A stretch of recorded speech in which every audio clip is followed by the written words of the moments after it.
जय हिंद मेरे प्यारे छात्रों, कक्षा 10th हिंदी के दूसरा चैप्टर 20 के दांत नलिन बिलोचन शर्मा जी के पूरा ऑब्जेक्टिव करवाने वाले हैं। देखिए, इसके पिछले वीडियो में श्रम विभाजन जाति पर था कि सारा ऑब्जेक्टिव करवा दिए हैं। आप नहीं देखें तो प्लीज जाके वीडियो देख लीजिए। चलिए प्रश्न नंबर 1 देखिए। 1 नंबर प्रश्न करा है कि नलिन बिलोचन शर्मा की माता जी का क्या नाम था? पद्मावती वर्मा कि कलावती वर्मा कि रत्नावती कि इंद्रवती वर्मा। देखिए प्रश्न नंबर 1 की बिल्कुल राइट आंसर हो जाएगा रत्नावती वर्मा। चलिए 2 नंबर प्रश्न करा कि मदन ने कासू को कितने दांत तोड़े थे? तो मदन ने कासू को 2 दांत तोड़े थे। प्रश्न नंबर 2 की बिल्कुल राइट आंसर सी हो जाएगा। 3 नंबर प्रश्न करा कि गिरधर लाल कौन था? तो गिरधर लाल कासू के पिता थे कि मदन के पिता कि रजनी के पिता कि सुफाली के पिता? देखिए गिरधर लाल थे मदन के पिता। प्रश्न नंबर 3 के बिल्कुल राइट आंसर बी हो जाएगा। 4 नंबर प्रश्न करा है 20 के दांत शीर्षक कहानी के कहानीकार कौन है?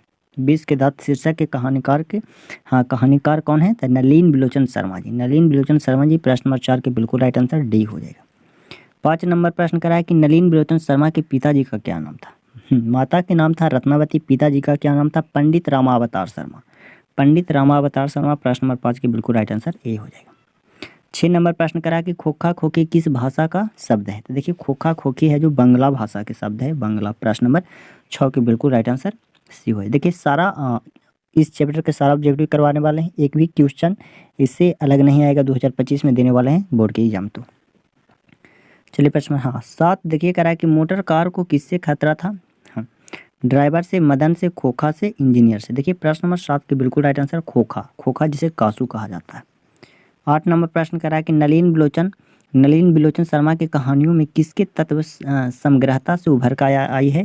तो मनोवैज्ञानिक के। मनोवैज्ञानिक कर्ता के। प्रश्न नंबर 8 की बिल्कुल राइट आंसर बी हो जाएगा। चलिए 9 नंबर प्रश्न करा कि सेन साहब अपने पुत्र को बनाना चाहते थे क्या? Businessman engineer. देखिए 9 नंबर प्रश्न के बिजनेसमैन इंजीनियर जो सेन साहब अपना पुत्र यानी कासू को इंजीनियर बनाना चाहते थे। 10 नंबर प्रश्न करा है कि 20 के दांत कैसी कहानी है? तो 20 के दांत एक मनोवैज्ञानिक कहानी। क्या? कौन सा? मनोवैज्ञानिक।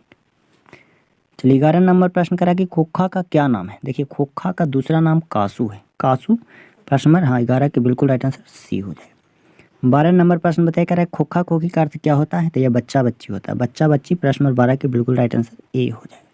देखिए सारा ऑब्जेक्टिव करवाने इस चैप्टर के पूरा। चलिए देखिए 13 नंबर प्रश्न करा है कि 20 के दांत कहानी किस वर्ग के अंतविरोधियों को उजागर करती है? तो मध्य वर्ग। मध्य वर्ग। प्रश्न नंबर मध्य वर्ग। प्रश्न नंबर 13 के बिल्कुल राइट आंसर सी हो जाएगा। चलिए 14 नंबर प्रश्न देखिए करा है कि सेन साहब ने किसे खूब फटकार लगाई थी? सेन साहब ने किसे खूब फटकार लगाई थी? तो गिरधर को। गिरधर लाल को खूब फटकार लगाए थे यानी गुस्साए थे। चलिए 15 नंबर प्रश्न करा है कि नलिन बिलोचन शर्मा के पिता का क्या नाम था? देखिए नलिन बिलोचन शर्मा के रामावतार शर्मा, माता के रत्नावती। ये भी आप लोग जरूर याद रखिए।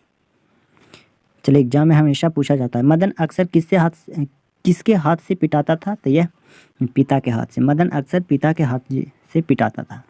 चलिए 17 नंबर प्रश्न करा कि मदन किसका पुत्र था? तो मदन था जो गिरधर लाल का पुत्र था। मदन गिरधर लाल का पुत्र था।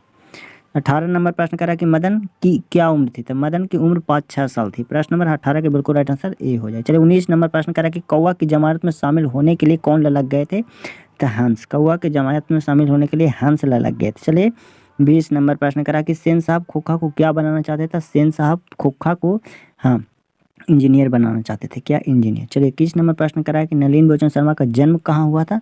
तो बंदरघाट पटना में। बंदरघाट पटना में हुआ था नलिन बिलोचन शर्मा जी का जन्म। चलिए 22 नंबर प्रश्न करा है कि नलिन बिलोचन शर्मा की मृत्यु कब हुआ था? काफ़ी इंपॉर्टेंट क्वेश्चन है। चलिए तो 2 सितंबर 1961 को। 2 सितंबर 1961 को। प्रश्न नंबर 22 के बिल्कुल राइट आंसर ए हो जाएगा। चलिए 23 नंबर प्रश्न करा है कि नलिन बिलोचन शर्मा का जन्म कब हुआ था? कब हुआ था? तो 18 फरवरी 1916 पटना के बंदरघाट में हुआ। 18 फरवरी 1916 पटना के बंदरघाट में। चलिए 24 नंबर प्रश्न करा है कि नलिन बिलोचन शर्मा पटना विश्वविद्यालय हिंदी विभाग के अध्यक्ष कब बने थे? तो ये बने थे 1959 में। 1959 बिल्कुल राइट आंसर हो जाएगा। चलिए 25 नंबर प्रश्न करा है कठपुतलियाँ क्या है? लड़कियाँ कठपुतलियाँ है। लड़कियाँ क्या है? कठपुतलियाँ है। किसे इस बात पर गर्व है? तो माता पिता को। चलिए माता पिता को। ऐसी आप लोग को कल तीसरा चैप्टर आप लोग को लेकर आएंगे। चलिए वीडियो पर नहीं तो जरूर सब्सक्राइब कर लीजिए।